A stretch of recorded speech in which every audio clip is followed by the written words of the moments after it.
In this video, we are going to talk about how to add and subtract rational expressions. So before we can go do these ones that have the variables, let's talk about how do we add fractions without the variables. So let's draw a picture. Let's say we had 1/3. So let's say this is a pizza and we ate 1/3 of it. So the denominator of the fraction tells you how many pieces the whole pizza is in. So this means 3 really big pieces, and we're going to eat one of them. So that's the top number is how many you shade. Okay, then we have 1/6. So we take the 6, we cut this pizza into 6 pieces. So the pizzas are the exact same size. It's just now they're broken up into 6 pieces. And let's say we ate 1 slice. So add means all together. So if I said, well, how much pizza? If I ate this much and you ate this much, how much do we eat all together? It would be unfair to say 2 slices because it's not equivalent. Like this piece is smaller. So that is why when we add fractions, we have to find a common denominator. We have to find a number that both these numbers, the denominators, the 3 can go into and the 6 can go into. There is an infinite amount of correct responses, but the best one would be 6. 3 can go in a 6 twice, 6 can go in a 6 once. So I'm going to change the denominator to 6. So when you change the denominator into 6, you ask yourself 3 times what is 6? And if you don't know, you would divide. So you would do 6 divided by 3, and that's 2. So 3 times 2 is 6. And then you're going to multiply the numerator by 2. So 1 times 2 is 2.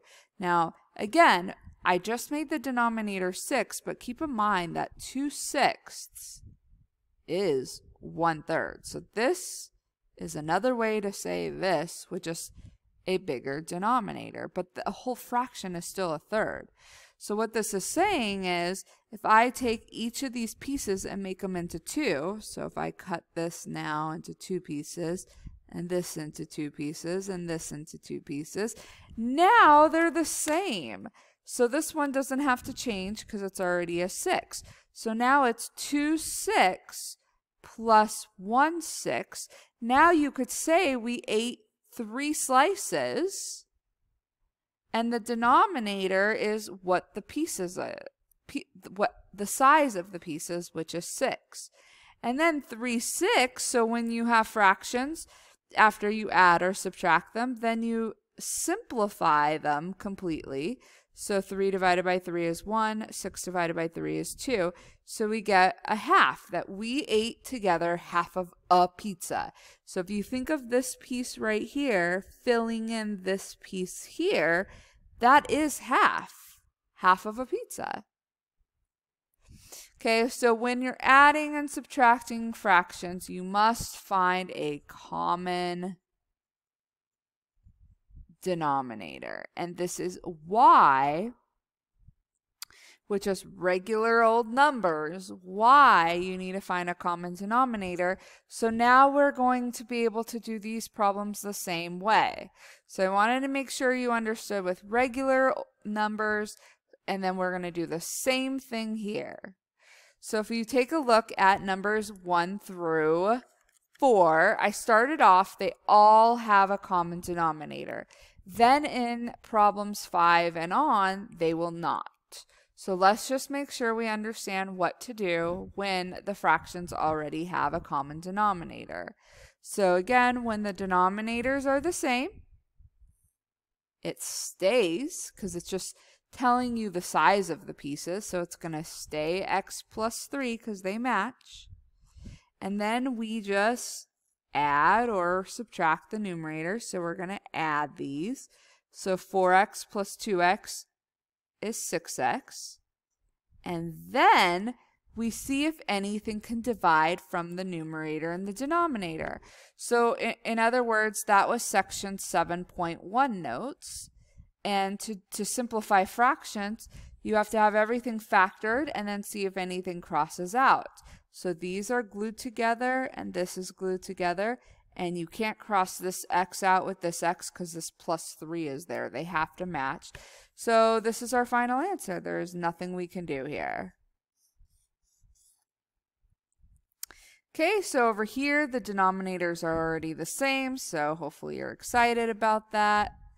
And then we can add this together, so combine the like terms. So we would get 10x and then minus 4. And then before we box it and we say that's our final answer, we have to see if it can be simplified. So again, this is section 7.1 where we learned this. So the GCF here is 2. So we would get 5x minus 2.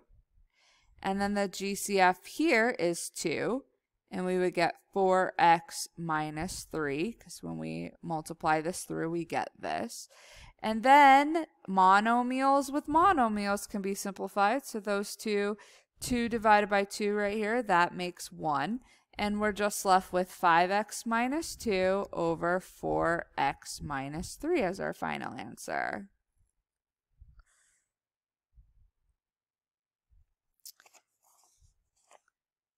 Okay, so let's go ahead and try another one. Again, the denominators are the same, so it's nice and easy for us. So y squared minus 36. Denominators already match. Pretty happy about that. And then we could put these together. And then before we say we're done, this is together. We can't factor it. And then here, this is a difference of two squares. Y times y makes y squared, and 6 times 6 makes 36, and there has to be a minus in between them. So then we would have y minus 6 and y plus 6.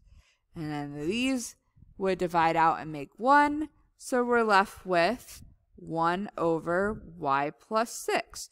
So the point in giving you 4 problems where I've done all the work, the denominators are already the same, I want to remind you that once you go straight across, once the denominators are the same, you have to always see if you can simplify fractions. So you always want to leave fractions in simplified form. Just like you would never leave a fraction as 4/8, you would simplify it to 1/2. That's exactly what's going on here. By factoring, we're simplifying just like we are dividing and simplifying here. Okay, so let's try one more where the denominators are the same. So they match, so you keep it the same. And then here you would do 4x minus 3x minus 4. Now this would be a commonly missed problem on an exam because this is 4x and then minus the 3x minus 4. So both of these are being subtracted. So this negative has to be distributed to both of these. So in the numerator we would have 4x minus 3x plus 4. And then we would combine our like terms, which would be x plus 4, all over this. So since I know that we want to see if the fraction can be simplified, we're going to go ahead and factor this. So what multiplies to negative 12 and adds to 1?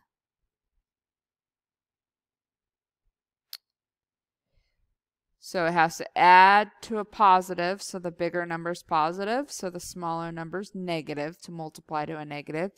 So we would have x minus 3 times x plus 4. And then once everything's factored, we can cross the x plus 4 out with the x plus 4, and our final answer would be 1 over x minus 3. So again, remember when it has the minus, when we are subtracting fractions, that it's going to change the signs here. So the 3x became a negative 3x and the minus 4 to a positive 4.